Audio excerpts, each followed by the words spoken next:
क्या इमाम का ज़हूर बहुत नज़दीक है? क्या साहिब-उज़्ज़मान इमाम मीडिया इस्लाम का ज़हूर जो है वो बस होने ही वाला है? ऐसा मैं किस बेसिस पे कह रहा हूँ, किस ग्राउंड्स पे कह रहा हूँ? क्या रिवायतों में ऐसा कोई जुमला आता है? क्या ईरान की बर्बादी और तबाही जो है वो कहीं न कहीं रिलेटेड है मौला के ज़हूर से? क्या ऐसी कोई बात रिवायतों में आई है कि जहाँ पर ये कहा गया है कि जब ईरान की तबाही और बर्बादी हो रही हो उसके बाद कुछ वक़्त में मेरे मौला का ज़हूर हो जाएगा और उसके अंदर कुछ और भी डिटेलिंग और निशानी आई है? क्या ये सब बातें रिवायतों में जुमले आते हैं? ये कहाँ पे आए हैं? किस तरीके से आए हैं? क्या ऐसी कोई बात है? और क्या हम उस ज़माने में जी रहे हैं कि जिसमें मेरे मौला का ज़हूर होने ही वाला है? इस पे बात करने जा रहे हैं। आज वीडियो के दूसरे पैच में बात करेंगे। बात का आगाज करते हैं तो सबसे पहले अभी जो एक करंट सिचुएशन है पूरी दुनिया में आलमी सतह पे ईरान वर्सेस अमेरिका इजराइल जो है वो चल रहा है। बहुत एक हाइपर एक्टिव एक्टिविटी की तरीके से हर जगह पर ये चीज़ें हो रही हैं। इसमें सबसे ज़्यादा अफसोसनाक बात यह है कि खामनी साहब की शहादत है और दीगर वहाँ पर और जो कमांडर्स और लीडर्स थे उनकी आर्मी के उनकी भी शहादत हो गई है। तो ये जो है ये तो एक सानिया है और एक एक बहुत ज़्यादा रंजीदा वाली बात है। ख़ासकर जितने भी मौला के मानने वाले हैं और जितने भी मुस्लिम पॉपुलेशन है उनके लिए खामनी साहब जो खड़े हुए थे, चाहे वो लबनान हो या फ़लस्तीन हो या फिर और दीगर ममालिक हो, तो वो सब जो है वो गमगीन है और कहीं न कहीं जो है वो रंजीदा है। लेकिन इन सब पे जो है अगर मैं एक ओवरऑल पिक्चर पे बात करूँ कि खुमैनी साहब थे, फिर खामनेई साहब और इस तरीके से लोग जो है वो तब्दील होते जाते हैं, लेकिन जो एक्चुअल एसेंस है वो मेरे मौला साहिब-उज़्ज़मान है। तो दीगर लोग जैसे कि रिवायतों में जुमला आता है सईद हसनी के मुतालिक, खुरासानी के मुतालिक, यमानी के मुतालिक, सुफियानी के मुतालिक, तो फिर ये मुख्तलिफ कैरेक्टर्स हैं। लेकिन जो ऐन मंबा है या फिर जो ऐन एपिसेंटर है या जो कोर है वो मेरे मौला साहिब-उज़्ज़मान है और वही मुकम्मल ईमान है, वही मेरे मौला कुल जहान के इमाम है, वही जो है वो मुकम्मल कुरान है, वही जो है जिस पे पूरी हर चीज़ों का इख्तिताम है, वही मेरे मौला साहिब-उज़्ज़मान है। सही। अब बात करते हैं कि इमाम जाफ़र सैयद अस्सलाम क्या फरमाते हैं आखिरी वक्त के मुताल्लिक ईरान से रिलेटेड क्या होगा और क्या चीज़ें होंगी कि जिसके बाद मेरे मौला का ज़हूर हो जाएगा। एक मैंने पहले रवायतें इसके ऊपर बनाई हैं चीज़ जिसमें ईरान के मुताल्लिक स्पेसिफिकली जुमले आई हैं, लेकिन आज जो है वो मैं तेहरान के मुताल्लिक बात करने जा रहा हूँ कि जो तेहरान कैपिटल है ईरान का, यानी कि वहाँ का जो है वो दारुल हुकूमत है, राजधानी है, वहाँ के बारे में क्या जुमले आते हैं और इमाम जाफ़र सैयद अस्सलाम क्या फरमाते हैं, आइए देखते हैं। किताब का नाम है क़यामत सुग़रा। पेज नंबर 47 पे मैं ये पढ़ रहा हूँ जिसमें मैं आपको कोट कर दूं, अगर आप चाहें तो बाद में जाके देख सकते हैं। तो यहाँ पर तेहरान के मुताल्लिक जुमले में इमाम जाफ़र सैयद अस्सलाम फरमाते हैं कि जो लोग रे के लोग हैं, रे जो है वो तेहरान के रीजन को कहा जाता है, तो जो रे के लोग हैं उनको मिलियंस की तादाद में जो है वो कत्ल किया जाएगा, उनको मारा जाएगा। पहली चीज तो ये हो गई। अब इस वक्त जो करंट सिचुएशन है वहां पे आप देख सकते हैं कि बॉम्बार्डमेंट हो रहा है, डिवास्टेशन हो रहा है, डिस्ट्रक्शन हो रहा है, कॉन्कॉक्शन हो रहा है, फैब्रिकेशन हो रहा है, हर तरीके से इतना ज्यादा इंटरजेक्शन हो रहा है कि चीजें जो है वो तबाही और बर्बादी की तरफ जा रही हैं। और खामनेई साहब की शहादत के बाद वहां पर कोई ऐसे एक शील्ड या फिर वॉल नहीं है जाहिरी तौर पर कि जो सारी चीजों को मैनेज करे एज अ लीडरशिप, ठीक है। तो वो चीज अभी वहां पर मिसिंग है और इसी को कैपिटलाइज कर रहा है ट्रंप और नेतन्याहू और वो मजीद जो है वो वहां पर डिस्ट्रक्शन कर रहे हैं। हालांकि जवाबी कार्रवाई ईरान भी दे रहा है मुख्तलिफ एयरबेसिस पे अटैक करके, चाहे वो कुर्दिस्तान में हो या फिर दुबई में हो या फिर सऊदी में हो, वहां पर वो एक जवाबी कार्रवाई कर रहा है। लेकिन आपको एक बात समझनी होगी कि ईरान जो है वो यूएस के जो एयरबेसिस हैं मुख्तलिफ कंट्रीज में वहां पर अटैक कर रहा है, जबकि अमेरिका और नेतन्याहू यानी कि इसराइल जो है वो एक्चुअल कंट्री जो कि सेंटर है ईरान, वहां पे खुद जाके अटैक कर रहा है। तो थोड़ा सा यहाँ पर जो डायनामिक्स और सिचुएशन है वो थोड़ी सी अलग हो जाती है। अब अगर मैं रिवायत को आगे बढ़ाऊं तो इमाम जाफ़र सैयद फरमाते हैं कि रे के लोग जो है वो मिलियंस की तादाद में कत्ल किए जाएंगे। रे से मुराद यहाँ पर तेहरान है। आगे बात सुनिए।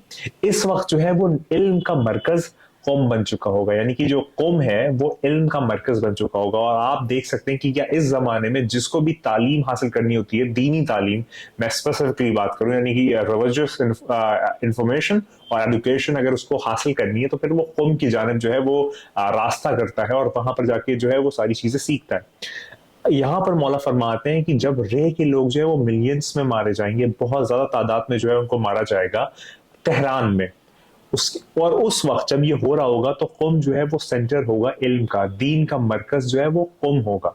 ये चीज इस वक्त मौजूद है और काफी वक्त से, मतलब पिछले 10 साल 15 सालों से तो ये एक ट्रेडिशन चलता चला आ रहा है कि जिसको भी जो है वो तालीम हासिल करनी है, खासकर थियोलॉजिकल नॉलेज, तो उसको खुम जाना पड़ेगा। यानी कि उसको अगर मजहबी तालीम हासिल करनी है तो वो खुम जाए, उसको वहां पर मरकज माना जाता है। ये जुमले यहाँ पर रिवायत में आते हैं। अगर मैं आगे बात करूं तो इस वक्त मौला फरमाते हैं कि जब ये हो रहा होगा, यानी कि जब इल्म का मरकज जो है वो खुम बन चुका हुआ होगा और रे में मिलियंस की तादाद में लोग जो है वो जब मारे जाएंगे, तो उस वक्त मेरे मौला साहब उस जमान का ज़हूर में बहुत कम वक्फा रहेगा, यानी बहुत कम शॉर्ट ड्यूरेशन होगा, बहुत कम वक्त में मेरे मौला साहब उस जमान का ज़हूर जो है वो होने वाला होगा। अब आप एस्केलेशन की तरफ देखिए कि इस वक्त कौम जो है वो दीनी मरकज है पूरी दुनिया में, शिया थियोलॉजी के एस्पेक्ट के लिहाज से। ईरान में अभी फिलहाल लोग जो है वो काफी तादाद में जो है वो मर रहे हैं, और मजीद जो है अगर मैं इसकी रोशनी में देखूं तो और ये भी कुछ भी नहीं है, इसको और नेक्स्ट लेवल पे जो है वो चीजें जाएंगी, खासकर खामनी साहब की शहादत के बाद से।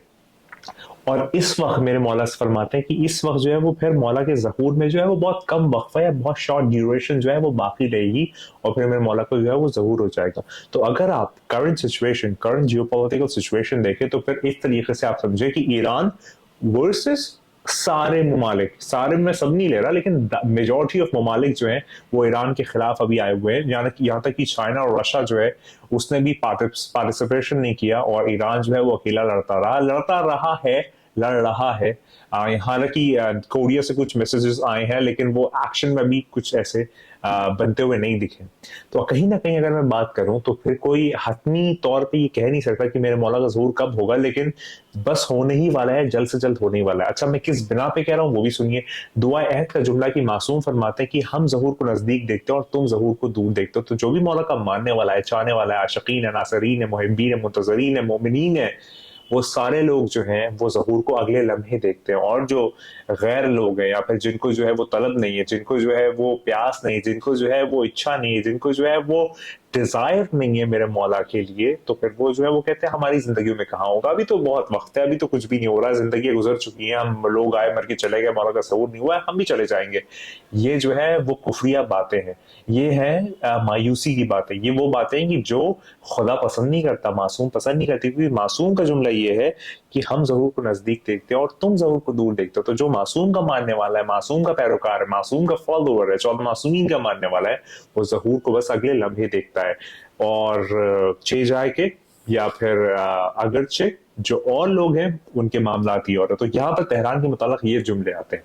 कुछ और रिवायतें मैंने पढ़ी हैं, वहां पर इमाम जाफर सादिक इस्लामी फरमाते कि मैं देख रहा हूँ कि मेरा बेटा मेहदी जो है वो काबे से टेक लगाए खड़ा है। तो मेरे मौला ऐसे फरमाते हैं, ये एक मौला की खूबसूरती देखिए रवायत बयान करने की। मैं देख रहा हूँ कि मेरा बेटा मेहदी, यानी कि मौला के सामने सारी चीजें वाजे हैं, जितना भी गैब है मौला के सामने सब वाजे है। तो लोग जो है वो फिर छोटी बातें करते हैं कि मतलब खुदा, इल्म गैब, ये वो। खुदा की जितने भी एट्रीब्यूट्स हैं, प्रॉपर्टीज हैं, उसकी लाइक जितनी भी क्वालिटीज है, जितनी भी ट्रेट्स हैं, जितनी भी कैरेक्टरिस्टिक्स हैं, उस सब की मैनिफेस्टेशन, उस सब को दिखाते हैं, जाहिर करते हैं ये 14 मासूमीन इस्लाम। अगर खुदा रहमान है तो सरकार दो आलम सल्लल्लाहु अलैहि वसल्लम रहमान है। अगर खुदा जो है वो रहीम है तो अमीरुल मोमिनीन जो है वो रहीम है। अगर खुदा जो है वो फातिर है तो जनाब फातिमा ज़हरा सलामुल्लाह जो है वो फातिमा है। अगर खुदा अल हसन है तो यहाँ पर हसन और हुसैन है। अगर खुदा जो है वो बहुत ज़्यादा आप कह लीजिए जुलजलाले वाले इकराम है तो यहाँ पर मौला अब्बास जो है उनकी जलाल जाहिर होती है। अगर खुदा जो है वो बहुत ज़्यादा करीम है तो यहाँ पर आप देखिए इमाम ज़ैनुल आबिदीन इस्लाम की आप करीमी देखिए। अगर आप जो है वो देखना चाहते हैं कि खुदा आलिम है तो इमाम मोहम्मद बाक़र इस्लाम को देखिए। अगर आप देखना चाहते हैं कि खुदा की सदाकत कैसी है तो फिर आप जो है वो यहाँ पर इमाम जाफर सादिक इस्लाम को देखिए, और ऐसे मजीद आयम्मा को देखिए। सारे एट्रीब्यूट्स और सारी क्वालिटीज जो है वो खुदा इन 14 के जरिए जो है वो जाहिर करता है। अगर आप स्टैटिक तौर पे देखें तो वो कुरान है, उसमें जाहिर करता है। अगर आप देखें डायनामिक तौर के ऊपर तो फिर वो 14 मासूमी है। तभी तो कहते हैं कुरान है नातिक और कुरान है सामित, एक बोलता हुआ कुरान है और एक खामोश कुरान है। तो ये वाली बातें यहाँ पर वाज़ेह आती। तो यहाँ पर मैं ईरान के मुतालिक ज़हूर इमाम ज़माना इमाम मेहदी इस्लाम के रिलेटेड बताना चाह रहा था कि ये किस तरीके से होगा। तो ये इस तरीके से होगा, क़यामत सुग़रा पेज नंबर 47 में चीज़ वाज़ेह तौर पर मौजूद है। याद रखिए इस वक्त बचत का खाना, सेफ होने का खाना, सेफ गार्ड होने का खाना, हर तरीके से अपने आप को बचाने का खाना, अपने आप को अपने साथ सारे लोगों को आगे ले जाने का खाना फ़कत है कि मेरे मौला साहिब उस ज़मान से लगाव करिए, उनसे पास जाइए, उनको बुलाइए। मेरे मौला खुद फरमाते हैं कि तुम यकीन के हदों में रहकर मुझसे बात करो, मैं ज़माने का इमाम नहीं कि अगर सुबह होने से पहले तेरी मुश्किल हल ना कर दूं तो मुझे नरजिस का लाल ना कहना। लेकिन क्या आप और मैं ऐसे बुलाते हैं? सोचने वाली बात है। सोच के देखो कि क्या वाकई, मैं अपना वो कह रहा हूँ, मैं आप लोगों को कहूँ कि क्या वाकई हम इतनी इंटेंसिटी, इतनी टेंडेंसी, इतना ऑपुलेंट होके हम अपने मौला को याद करते हैं? सोचने वाली बात है। हम और चीज़ों में तो जो है वो इतना इतना ज़्यादा दिलकश, बेचैन और बेइंतहा मचल जाते हैं, लेकिन क्या हम अपने मौला के लिए जो है वो इतनी शिद्दत से पुकार करते हैं? ये सवाल खुद से कर और जवाब दे, और देख कि अपने आप को इस तरीके से बेनकाब कर कि वाज़े हो जाए कि क्या वाक़ई तू माया को मान रहा है या फिर एक प्रथा जो एक चली आ रही है बस उसका ही पैरोकार है। याद रखिए वो आने वाला है, वो बहुत जल्द आने वाला था। याद हो जाओ इस बात पे, बार हो जाओ, बार बार हो जाओ, लगातार हो जाओ कि तेरे मेरे और हम सबके मौला ने। और याद रखी तू नहीं है, बस वही है। खुदा को याद करो यार, खुदा को याद करो। खुदा हाफिज़।